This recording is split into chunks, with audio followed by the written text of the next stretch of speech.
Саламатсыздар, урматтуу телекөрүүчүлөр. Бүгүнкү чындык эртеңки жомок. Бирок байыркы жомок бүгүнкү чындык. Урматтуу телекөрүүчүлөр, биздин кезектеги сырдуу дүйнө телеберүүбүзгө куш келипсиздер.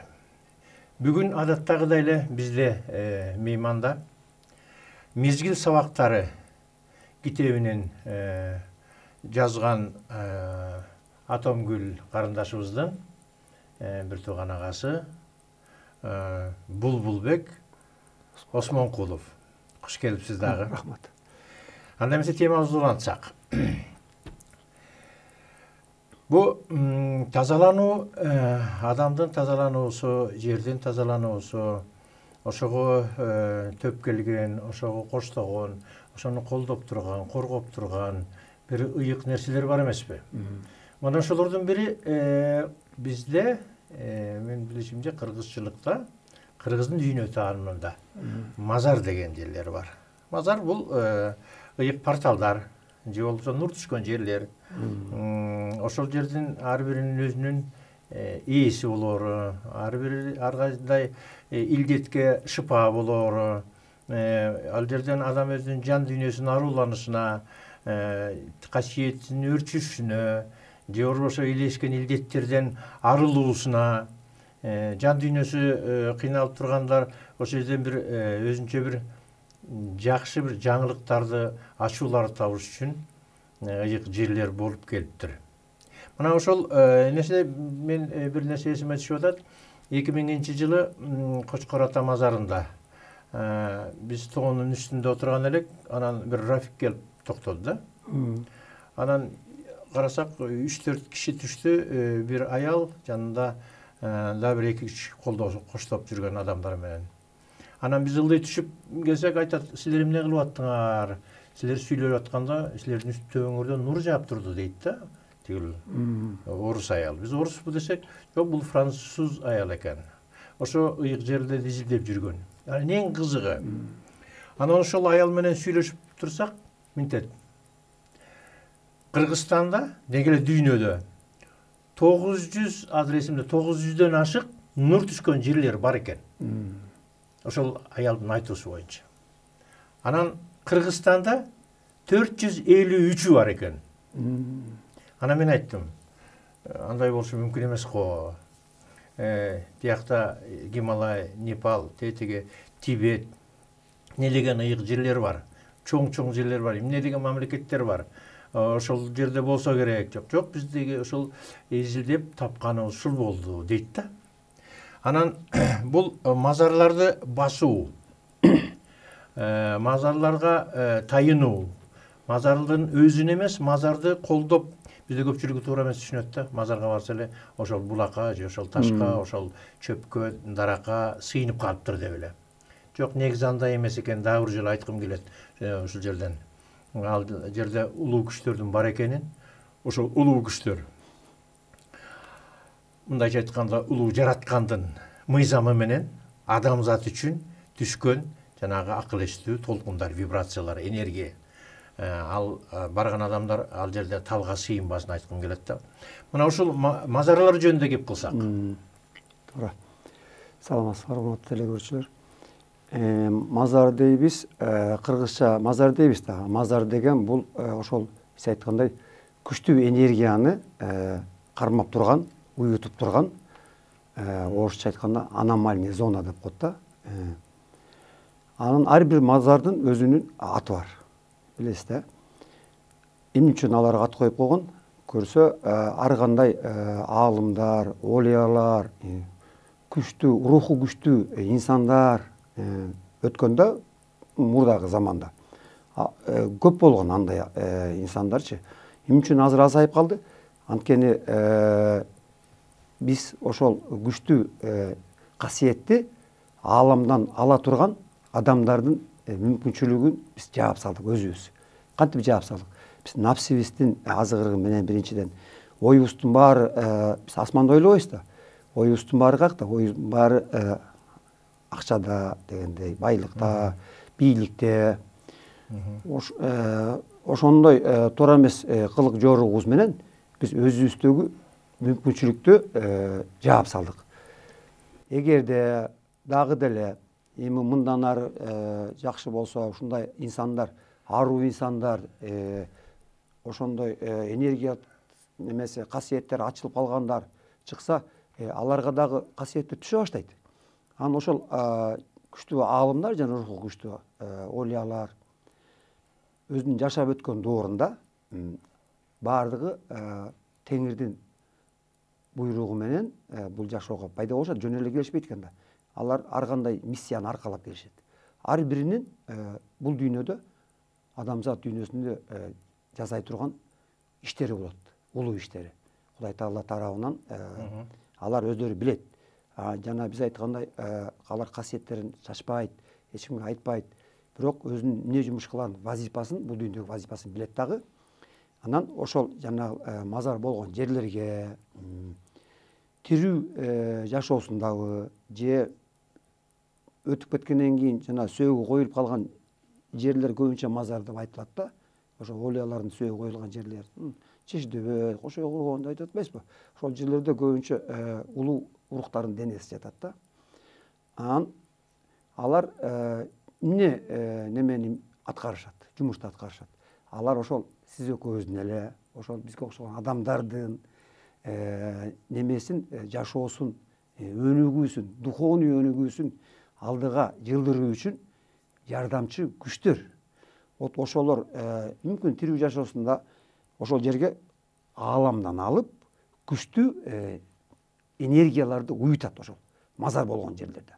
Анан ошол мазар болгон жерлер, аны билиш керек. Ал жерде кандай энергия жатат, кандай ооруга жардам берет, же болбосо бирөөлөрдүн жанагындай ышыгы ачылып калгандардын касиетин ойготконго жардам береби, ошону билип туруп, анан кийин барыш керек ал жерге.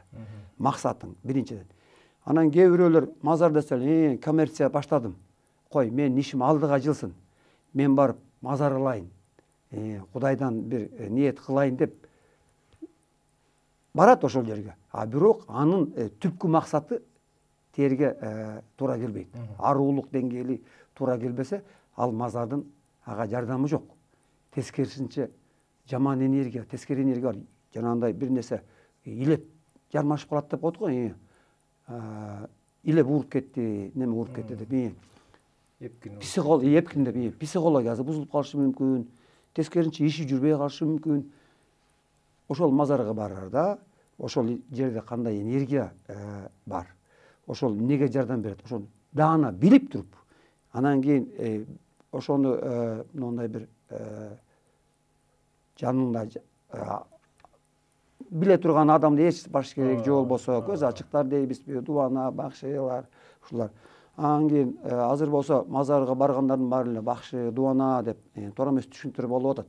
Анын баары андай эмес. Анан кийин мазардын дагы касиетин кетирбеш үчүн ал жерди көптөй ойлош керек. Адамдын буту барган жерде ал жерде касиет качат экен. Алыстап кетип калат экен. Азыр касиеттердин баары адам буту баспаган тоолордун башында, ээн жерлерде, ушундай жерлерге касиеттердин баары качып кеткен дейт. Бул дагы даже мазарлардын күчү да кете баштады. Анын баарын булгаган өзүбүз. Ошол жерге билгенибиз дагы, билбегенибиз дагы, максатыбыз түзүү дагы, максаты тескери дагы, кара ой менен барат, ак ой менен. Ошондо туруп касиетти өзүбүз качырат экенбиз да. Мазар деген ошол аномальный зоналар. Аларды мазарды кылган ошол уруктар, адамдар, илгерки олиялар эмне үчүн аны мазар деп айтып кетти? Ошол мазарлар кийинки адамдардын жашоосунда, духовный жашоосунда, материал жашоосунда ошолорго жардам көрсөтүү миссиясы тагылган да ошол мазарларга. Абдан туура айтып атасыз. Ар бир мазардын өзүнүн аты, өзүнүн берилген күчү, кубаты, кайсы жолдо, кайсы багытта иштей турган өзлөрүнүн энергиялары бар. Бул абдан туура. Өгүнү ошол жылдары мазар басып жүргөнүбүздө Ысык Ата мазарына барып калдык. Анан бизде бирөө көрөр эле да. Анан айтат, оттун ортосунда турат. Өткөн сабактарда канчалык болуп кетсе да отко күйбөй турган адамдар болот. Оттун энергия. Ысык Атаныкын маселен ошондой экен. Эми бизде мазарлар көп. Жан сурасаң, Манжыл Атага бар, мал сурасаң, чолпон атагы бар, бийлик сурасаң кочкор атагы бар, шыпа сурасаң ысык атагы бар дегиле. Анан мен куштун башында Таштар ата деген мазар бар да. Анан эмне үчүн Таштар ата? Бул жерде дагы азыр Бишкектин тегерен Таштар ата деп коюшуптур. Бирок ал таптакыр башка да. Таштар. Таштар. Таштар деп аталат. Таштар дегенди карап көрсөк, бул символикалык жагынан өтө туура айтылган нерсе экен. Таштар деген сөз бул түндүк менен босогону бириктирип байлап турган жиптин аты Таштар жип деп аталат экен. Карасаңыз, аалам менен жерди байланыштырып турган. Ааламдагы улуу сырларды жерге берип турган.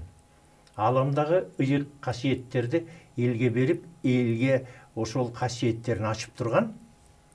Ошонун атын жип аты да ошондой экен. Анан ошол жерде мазардын аты Таштар ата. Адамдар баягы изденүү жолундагы адамдар дейбизби? Ошол адамдар негизи теңир касиетин ташка катып кеткен деген кеп бар, билесизби да? Ошол жерлерде ошондой энергиялар бар. Анан адамга ошол энергиялар жайгашабы деп калдым. Ошол энергия жайгашкандан кийин адамга, анан ошол мазарга муктаж болбой калган сыңары. Негизи мен кошулам. Мазар басууда көп оң терис аргандай кыймыл аракеттер жасап жүрүшөт мазарларда. Чабышкан энергиялар бар, башка диндер келип, ал же мазарларда, Кыргызстандагы болгон мазарларда башка кыймыл аракеттер жасап жүрүшөт. Ошолордун баары энергияларын чагылышы. Бул мазарлар өзү касиетин аягына чейин аткарып бүттүбү, же бүтөбү, же токтойбу? Ушул боюнча суроо. Эми ал мазарда кандай энергия уютулганын, ошол энергиянын мүнөзү кандай экенин аны эч ким билбейт. Аны чанда бир жан дүйнөсү ачылган, ойлялык касиети ойгонгон, ушундай гана рухтар, адамдар барып гана ошону билбесе, ошол илебинчи, энергиянын илебин. Анын даже илимий техникалык аппараттардын күчү менен аны кармаганга болбойт алардычы. Бирок мазарлардын дээрлик көпчүлүгү илгерки ата бабалардан келаткан да. Ата бабалар бул биздин 20-нчы кылым эмес, андан аркы кылымдарда дагы жашаган ата бабалардын айткандары менен ошол мазарларды бүгүнкү күндө кайсынысы кандай экени айтылып келет. Ал жагын мындай илимий түрдө далилдебесе дагы көкүрөгү менен таанып билгендер бар да.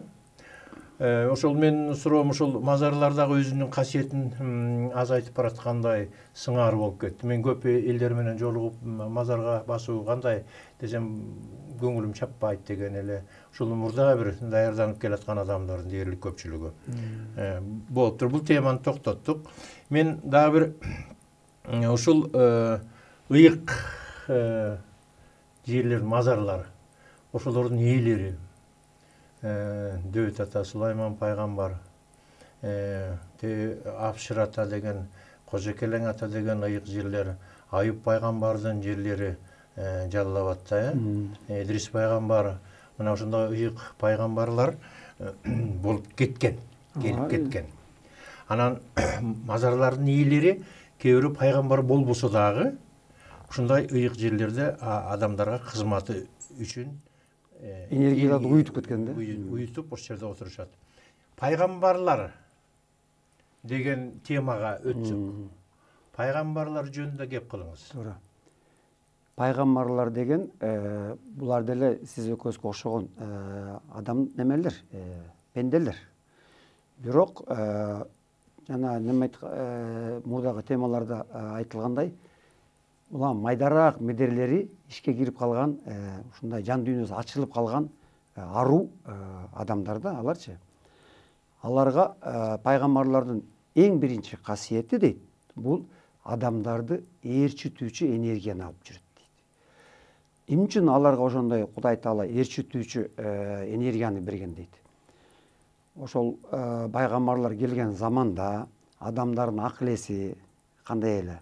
Мындан 1000 жыл, 2000 жыл мурун билесиз да. ошол убакта азыркыдай илим билим деген жок. Анан адамдар жанагындай олияларга, улуу кишилерге бат ишенген да. Вот ошондой ээрчитүүчү энергияны алып жүргөндөр пайгамбарлар деп аталат экен да. Бул китепте ошондой маалымат берилет да. Анан алар эмне жумуш кылган? Алар адамдарды ушундай эле аруулук ишке, таза жашоого, Кудай Тааланын астында сыйынууга, бүт баары жакшы гана багытка адамдарды агитация кылган да, мындайча айтканда. Үгүттөгөн. Ошол пайгамбарлардын эң акыркысы мына Мухаммед пайгамбар деп айтылат да. Мухаммед пайгамбар эмне үчүн акыркы пайгамбар болгон? Андан кийин эмне үчүн пайгамбар түшпөй калды деген суроо бар да. Вот ошол суроого да китепте жооптор бар. Көрсө, жанагы ээрчитүүчү энергияны алып жүрө турган адамдын денеси, руху ошол энергияны көтөрө турган деңгээлде болуш керек экен да. Анан кийин эмне болду? Заман өткөндөн кийин адамдардын акыл эси өстү. Ар бир адамдын рухтук энергиясынын кубаты жыл өткөн сайын өйдөлөй берет экен. Акыл эс өскөнгө жараша рух энергиянын кубаты дагы өйдөлөй берет экен. Жана айткандай майда медрелер улам ишке кирише баштайт да. Анан кийин мисалы үчүн бир пайгамбар өзүнүн убагында бир эле сүйлөгөндө выступлениеси менен 1000 кишини ынандырып, ээрчитип кете алса, ошондой күчтүү энергияны алып жүргөн да. А көрсө, ошол убактагы адамдардын рух энергиясы мындай начарыраак, слабыраак болгондуктан аларга оңой болгон адамдарды ээрчитип кеткенге.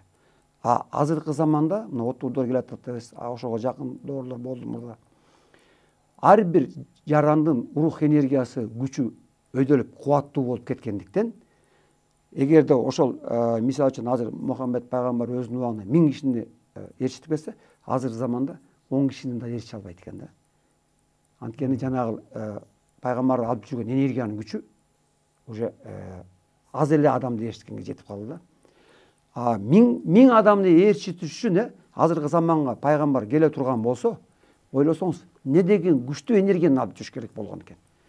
Булбул мырза, андай ошондой күчтүү энергияны алып жүрө турган адам жаран дейт, дене. Азыр жердин үстүндө жок дейт. Ошол күчтүү энергияны азыр сизди пайгамбар кісиге салып койсоңуз, ал энергияны көтөрө албайсыз. Денеңиз күйүп кетет. Ошон үчүн пайгамбарлар түшпөй калган. Бул маалымат ошондо берилет да.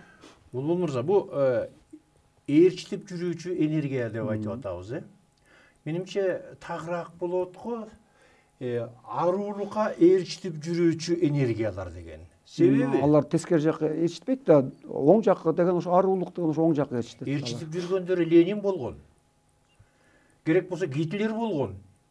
Миллиондогон адамдарды ээрчитип жүргөн. Ошондуктан мен айтайын дегеним, аруулукка ээрчиткендер пайгамбарлар болгон. Ошо жерде кичине бир тактоо кылып койсок деген. Андай лидерлер, мындай туура, лидерлер көп адамдарды сөзү менен уютуп алып ээрчитип кеткен. Миллиондогон адамдар бар. Туура. Өзүбүз жашап күбө болдук го. Сиз айткандай, алар эми адамдарды тескери жакка үгүттөгөн үчүн мүмкүн пайгамбар деп аталбай калган болуш керек да. Мухаммед пайгамбардын келиши мындан кийин пайгамбар болбойт дегени бул абдан туура. Анан мындай дагы неме бар, кеп бар. Мындан кийин диндер болбойт деген. Диндер болбойт, улуу гана ишенич болот деген.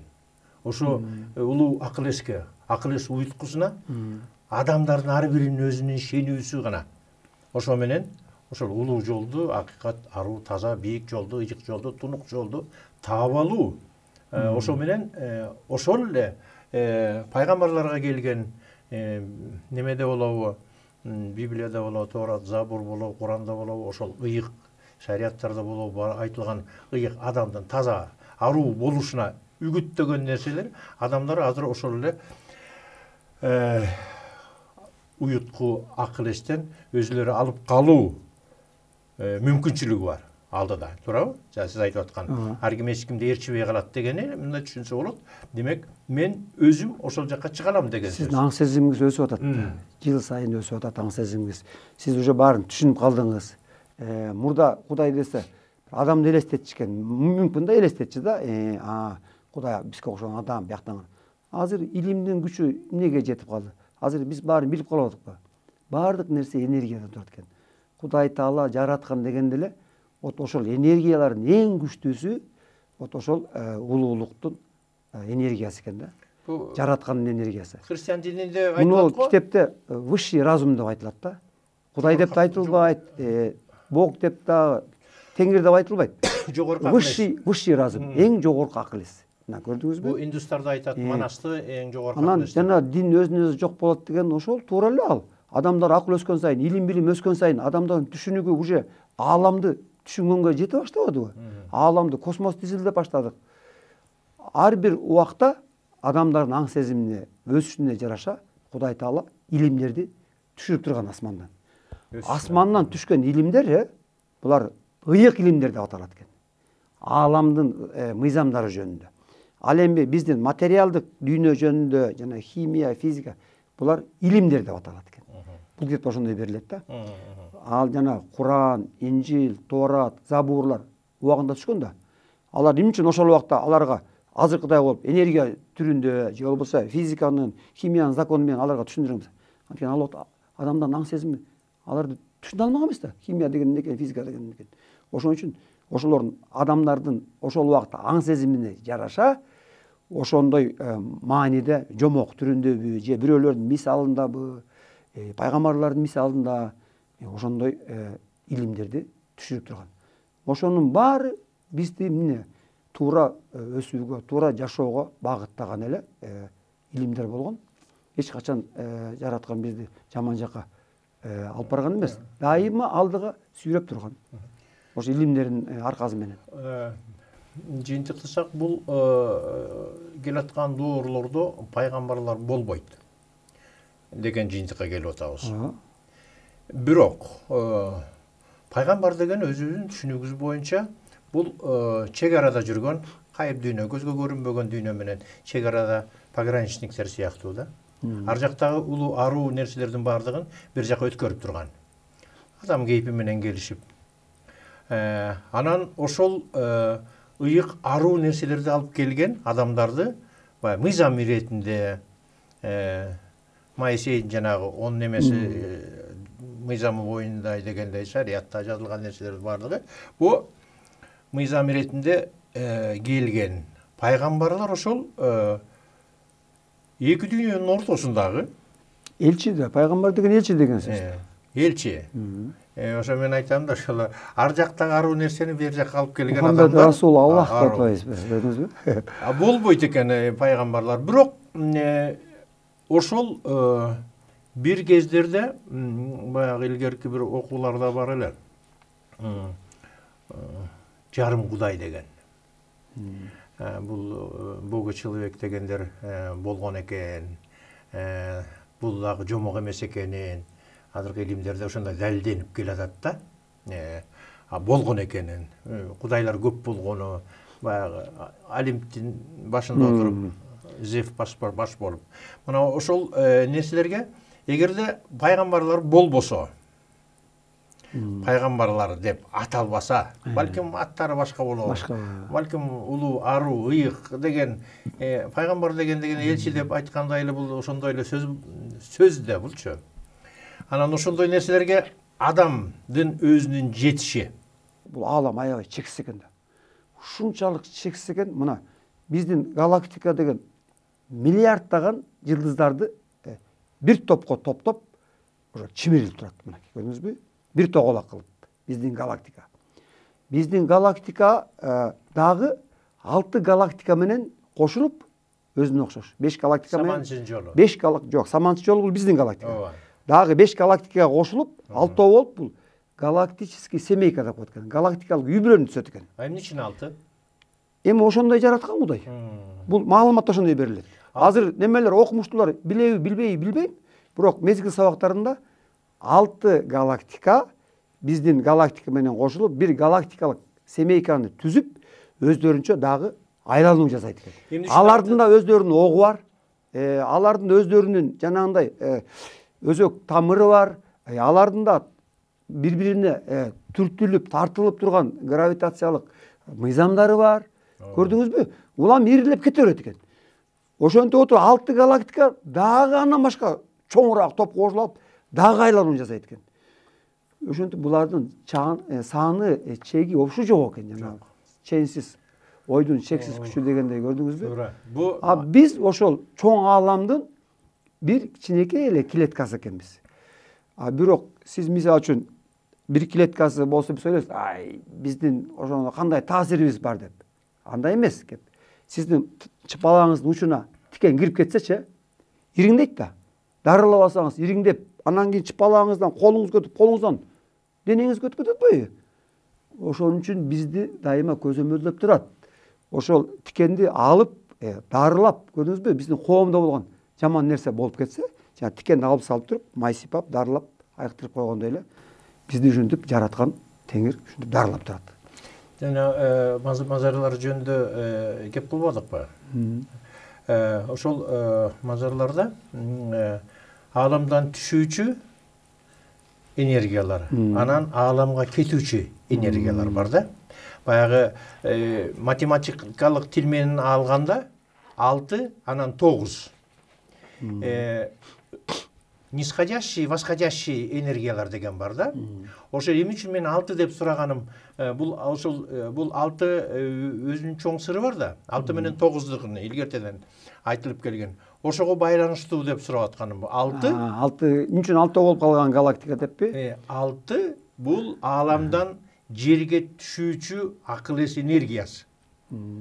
Анан жерден жооп болуучу бул 9. Эмне үчүн кыргыздар 9-ду жакшы көрөт? Неге эле 9 деген ыйык экенин кыргыздар билет? Чынында кыргыздар 7-ни жакшы көрөт. Эмне үчүн 7-ни жакшы көрөт дейсизби? Мынакей биз баарыбыз физиканы окуганбыз да. Физикада неме деген бар? Жарыктын сынуу бурчтары деген тема бар да.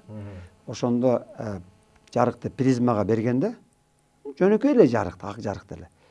Ошодон чыкканда 7 түргө бөлүнөт. Сынган аба. Жанагы күндүн нуру жаап аткан жамгырга тийгенде дагы 7 түргө бөлүнүп кетип атпайбы? Дал ошол 7 түр биздин жана галактикалык өзөктөгү нур тилкелери, мына нол 7 түр. Ар бири 3төн туруп атпайбы? Ошондо 21 болуп атат. Мүмкүн ошон үчүн ошону билген кыргыздар, тиякта 7 ыйык нерсе бар. Ааламдын дал ортосунда, жүрөгүндө. Вот ошон үчүн 7 деген нерсе бул сан адамдарга кандайдыр тумар катары, ыйыктык катары байланып калган болуш керек деп ойлойм да мен. Биздин бул акылмандыктары да, биздин ата бабаларыбыздын акылмандыктары, көрөгөчтөрү, жанагындай аалам менен байланыштары, бүт баардык нерсе кыбыраган нерселердин баары аалам менен байланыш экен да. Туура. Ошо бул 7 түз 7 нота 7 кабат, жердин асты 7 кабат асман дегендердин баардыгын аталарыбыз 7-нин бири Кыдыр деген нерселердин бар. Бирок баамдайсызбы бу кыргыздарда негизи 9-ду дагы өтө ыйык сактайт. 9 болгону тогошкону, 9дап малайдап кун төлөгөнү деген эле 9 деген бул ыйык. Ошол эле биз жана жогорудагы айткан эртөштүк 9 уулдун кенжеси, бир Кудайдын пендеси, Элемандын эркеси. Туурабы? Анан баягы Сарыбайга барганда желбеген жорго мингизип, жел өтпөс торко кийгизип, чайыңгини кийгизип, чал куйрукту мингизип деген. Ошол 9 уулдун эркеси. Бул да жөн эле берилип калган эмес дейм да. Орустарда өзүнө окшоштуруп Кудай жараткан дейт да, адамга окшоштуруп. 2 колу, 2 буту бар дегендейчи, башы көзү бар дегендей. Бирок негизи Кудай бул Кудай болуу мына бул жердеги маселен Кудайдын мээримдүүлүгү, кечиримдүүлүгү, кудурети, керемети, арулугу, тазалыгы, ыйыктыгы, бийиктиги, тунуктугу, ушул сапаттардын баардыгы мына ошол Кудай. Анын адамда азыр биз сүйлөшүп аткан нерселердин баардыгы адамдын пү деп жан киргенде Кудайдын бир бүркүмү бар. Ошол кичинекей медер. Аны жана 40 күндө атпайбызбы? 40 күндө ошолордун баарды кирген. Алардын баары акылычтуу, аң сезимдүү. Жана жерде туруп көк менен сүйлөшкөн, баспай туруп баарын көргөн, көрбөй туруп көсөм сүйлөгөн. Ушулар да. Ошол медерлерди ошондо эң негизгиси адамга аруулукка барыш үчүн. Да бир деңгээлге жетет. Ошол Кудайдын кудурети, кереметтерин көкүрөгө салынган мээримдүүлүгү, кечиримдүүлүгү, боорукерлиги, ошонун баарын кеңейтүү, өстүрүү, чоңойтуу менен анан ол касиеттерге ээ болот адам. Мен ошондой гана түшүнүш керек да пайгамбарларды менин оюмчачы. Адамчы эки нерседен туруп атпайбы? Ар бир жаран бул эки нерседен турат. Ошо жана Айкөл Манас китебинде ошол айтылат. Ошол термин ошондо биринчи жолу адамзатына берилди да. Жан дос, анан дене дос деп айтылат. Жаныңды жан дос дейт экен. Денеңди дене дос. Эки дос биригип, анан кийин бул дүйнөдө жашоо кечирет, материалдык дүйнөдө. Мисалы үчүн кээде биз бир жака барайын десек, жумуш бар да, жумушка барыш керек да, деп чыгайын десеңиз, кандайдыр бир сезим сизди токтотот да. Барбай ака. Барсамбы, барбасамбы, эки ойго түшүп каласыз. Көрдүңүзбү? Сиздин акылыңыз айтып атат, барыш керек. Барыш керек деп. Жан дүйнөңүз бүт баарын сезип турат экен. Сиз менен боло турган кырсыкты, сиз менен боло турган жаман нерселерди, жакшы нерселерди сезип сизге подсказка берет экен. Кудайдын кудурети менен. Бутум тартпай. Эч качан сизди жамандык жакка. Анан кийин биз ошол жан дүйнөбүздүн, жана рух сезимибиздин үнүн укпайбыз. Ойлойбуз, элдин баары баратпайбы? Мен барсам эмне болот экен деп кетип калабыз дагы. Анан кийин ар кандай нерселерге кабылып калабыз. Мына көрдүңүзбү? Даже керек болсо бизди ошондой нерселерден дагы Кудай Таала тактап, сактап ушинтип турат экен. Биз эч качан Кудайдын сөзүн укпайбыз. Анткени пендечилик деген сезим менен жанагындай материалдык көйгөйлөрдүн аркасынан напси азгырыгына кирип алгандан кийин биз Кудайга тескери бурулуп көзүбүздү жумуп алганбыз. Мурда айтылчу экен. Кудайдын адамдычы мынтип айтчу экен. Кудайдын сүйгөн пендеси деп. Эмне үчүн Кудайдын сүйгөн пендеси дейт? Мурдагы жана ыйык илимдерде, Куран немелерде айтылып атпайбы? Адамды жаратканда дейт Кудай Таала өзүнүн энергиясынан дейт адамга жан салган дейт. Ошон үчүн Кудайдын сүйгөн пендеси болуп калган. Туурабы? Анан кийин биз башында Кудайдын сүйгөн пендеси болчубуз. Аруу болчубуз. Ушундай сонун болчу, бейиште жашашыбыз. Анан кийин жана грехопадение жасадык да, адам ата азгырылып жана алмага. Анан кийин биз уже пенде болуп калдык. Азыр биз көрпенде деген атка кондук. Көрпенде деген сөз биз Кудайга болгон, Кудайды карап турган көзүбүздү жаап алдык, жумуп алдык. Биз азыр эч нерсени көрбөйбүз. Материалдык гана кызыкчылыгыбызды көздөп, денебизди гана бакканды ойлоп калдык. Курсагымды тойгузсам, жакшы кийинсем, кызматым жакшы болсо, мени адамдар мени сыйласа. Көрдүңүзбү? Анан кээде жаш өткөндөн кийин намаз окуп баштайбыз. Эмне үчүн? Дагы эле баягы напси. Тиги дүйнөгө барсам, кой, күнөөлөрүмдү мүмкүн Кудай кечирер намаз окусам.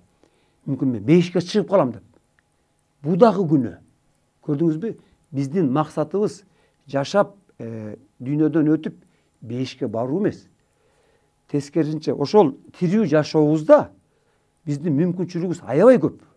Ошол рух энергиябыз менен жана ДНК ал кубатыбыз бар го, физикалык, биологиялык, демебесе физиологиялык энергиябыздын экөөнүн шайкештигинен чыккан жакшы энергияны ааламга таратып кошкон салымыбыз ошол экен. Биз ааламга салым кошушубуз керек экен. Биз ошону гана ойлошубуз керек экен. Жок, мен эртең барып бейишке барып калайын деп мен ойлосом, дагы мага күнөө болуп калат. Биздин бейишке барабызбы, тозокко барабызбы, кайсы сферага барабыз? Ал бир Кудай билет. Бирок биз аракет жасашыбыз керек. Ошол жакшы жакка барыш үчүн. Туура. Ошол ошол үчүн бизге тирүүчүлүктө мүмкүнчүлүк бир гана жолу берилет экен. ошол мүмкүнчүлүктү пайдалана албай калабыз да. Теге негизи ошол бүгүнкү кечээки айтылып аткан сөздөрүбүздүн баары кандай жашоо, таза жашоо аракет кылуу ошол бараткан багытка. Ошолордун бирине бүгүн азыр жакшы кептер болуп атат. Касиет жөнүндө айтып атабыз да. Негизичи көпчүлүгү ошол касиеттер жөнүндө бир аз сөз козгосок. Касиет деген эме баарына эле бир четинен түшүнүктүү. Ал эмне? Ошол боюнча токтоло кетсеңиз. Касиет деген бул способность деп айтылат да эми орусча, же болбосо иносостояние дегендей да. Касиет деген бул Кудай Таала тарабынан талант менен касиет экөөбү окшош. Адам төрөлгөндө Кудай Таала жан салганда дополнительный пучок энергия салат экен ошол. Касиети бар адамга, же таланты бар адамга. Анан кийин баягы өсүп бир убага келген убакта ошол энергия аркылуу сиз тияктан байланышка чыгасыз. Ошол энергияңыздын мүнөзү кандай болсо, ошого жараша сиздин же талантыңыз ачылат, же касиетиңиз ачылат. Бирок касиет ата бабалардан адамдын генинде калат экен. Мисалы мен чоң аталарым, бабаларым бир акын болсо, чоң акын болсо, ошол касиет жүрүп бир күнү ачылып калышы мүмкүн экен. Анткени биз ар бир муун жашап өткөндө мен өзүмдүн жана генетикалык чынжырча деп айтылат да, генетический цепочка. Ошого мен бир звенону илип кетем. Мына мен атам бирди илип кетти, чоң атам бирди илип кеткен. Анын атасы дагы бирди. Ошентип отуруп, жана чынжырча курала берет экен. Көп сандагы. Мына мен азыр канчанчы муумун? Адам атадан бери да, мисалы үчүн. Мен мүмкүн 100-чү муунмун, же 150-чү муунмун да. Менин генетикалык чынжырчам ошол 150 звенодон турат. Ошол звенолордун бирөөсүндө кандайдыр бир заманда бир күчтүү олия жашап өтүп кеткен да. Же болбосо бир акын жашап өткөн. Ошону жана доминирующий коллапс деп айтылат да будучу. Ошо доминирующий звено болот экен да, өзгөчө. Басымдагычы. Аны тияктан көрүп турушат экен. Эми бизде контролдоп турган күчтөр көп да ааламдан. Ошолор биздин генетикабызда кандай касиет бар? Ошону карап туруп, анан именно ошол касиетти камтып турган звено бар да. Чоң атам олия болуп кетсе, ошол звеного импульс берет экен да. Ошо генетикаңызгачы, ДНК-ңызга импульс бергенде, ошол жанагы генетикада сакталган касиет медери кыймылдап, ойгоно баштайт дагы. Ошол төрөлгөн балада же акындык өнөр, же олиялык өнөр, же бир окумуштуу болобу, ушундай өнөрдү анан кийин касиет ойгоно баштайт экен. Эгер ошол касиет канчалык адамдын сөөгүндө көп сакталып жүрсө, ошончолук касиеттин кубаты арта баштайт экен. Аны кандай деп түшүнөсүз? Мисалы үчүн мен 7-чи чоң атам неме болгон? Күчтүү бир акын болгон да, акын адам болгон. Анан кийин акын чыкпай калды. Көрдүңүзбү? Эгерде ошонун мына акындын баласы акын чыгып калса, касиет уже күчүнө жакшы толо электе чыгып калат экен да. Эгер ошол адамдын 3-чү, 4-чү небере чөйрөсүнөн барып ошол касиет ойгонсо, ал уже касиет күчтүү болуп ойгонот экен дагы. Тиги атасынан да күчтүү акын болуп чыгат экен да, мисалы үчүн тиги ошол төрөлгөн бала. Мисалы үчүн анын балдары жөнөкөй адам болуп өтүп кетти да. Бирок ошол касиетти мен генимде, канымда сактап, багып, ошол касиеттин кубатын көбөйтүп балама бердим. Балам баласына берди. Анан кийин барып аны күчкө толгондо канчалык кеч чыкса касиет, кийинки муундан чыкса, ошончолук күчтүү болуп чыгат экен. Бышып деген. Бышып, жетилип анан кийин чыгат экен да. Бул касиеттерде негизи акыркы ушул 20-21 кылымда баамдайм, бардыгы окууга өткөндү каалап калышты. Сөзсүз түрдө диплом алуу. Сөзсүз түрдө политехте окуу, мединститутта окуу, же экономист, же юрист болот да. Сөзсүз эле диплом алуу. Илгерки биздин ата-бабалар мындай жок эле да. Баягы жет атасын сүрүштүрүп келип, кайсыга касиети бар экен. Бизде ошол диплом алабыз дешип, Masalan, багбан боло турган, касиеттүү багбан боло турган адам врач болуп жүрөт. Туура. Мугалим боло турган адам дыйкан болуп жүрөт. Дыйкан боло турган адам азыр дагы бир мындайча айтканда касиеттердин бири-бирине өзүнүн нукура Кудай Таалам берген касиетин башка жака буруп кыйналуулар ушундан болуп аткан сыңары. Мен тайкелеримден үйүнө барсам бир кошунасы айтат, агоротунда картошка, экөөнүн агороту бирдей эле. Анан кошунасыныкы картошкасы чоң чыгат да. Бир эле уруктук. Бир эле уруктан. Анын ушу багбанчылык касиети бар. Керек болсо күрөктү сайып койсо эртең менен гүлдөп калат. Ошондой касиеттери бар да. Ошондой эчтеке деле мындай силер эмне картошкаңар начар десем, биздер ошондой казабыз, биздер ошондой сугарабыз, биздер ошондой кылабыз, бирок башка. Демек ал ошол багбанчылык касиети бар деп. Ошондуктан азыркы күндө эми бара-бара ушул нерселердин баардыгы өзүнүн иретине келеби деген тилек. Ошол иретине келгенде ар бир адам өзүнүн Кудай Таалам буйруган комузчулук деп айтып атабыз, акындык деп айтып атабыз, манасчылык деп айтып атабыз, чеберчилик, жана башка көп багбанчылык, дыйканчылык, дарыгер, ошолордун баардыгы өз ордун тапса, ааламдагы энергиялар, жердеги энергиялар бири-бири менен кагылышпай, бир ынтымакта Ири шаркак, гармонияда жашап калат деген оюбуз бар. Дагы бир жолу келгениңизге чоң рахмат. Бүгүнкү баяныңызга дагы ыраазычылык менде жана бизди көрүп турган адамдардын атынан. Урматтуу теле көрүүчү, бүгүнкү чындык эртең жомок. Ал эми байыркы жомок, бүгүнкү чындык. Көрүшкөнчө саламатта болуңуздар.